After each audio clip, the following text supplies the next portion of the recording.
માનવતા charitable trust આજનું જમવાનું વઘારેલી ખીચડી તમે જોઈ શકો છો।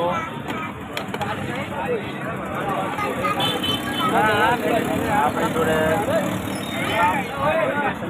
સમીરભાઈ બી આજે આપણી જોડે જોડાયેલા છે। 2 તપેલા આજે વઘારેલી ખીચડી છે।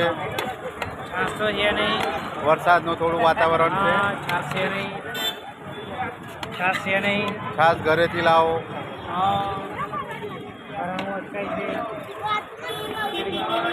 જો તમારા કોઈ બી જન્મદિવસના એમાં તમે કોઈ બી જમાડવાર કરવા માંગતા હોય તો આણંદ રેલવે સ્ટેશન માનવતા ચેરિટેબલ ટ્રસ્ટને સંપર્ક કરો।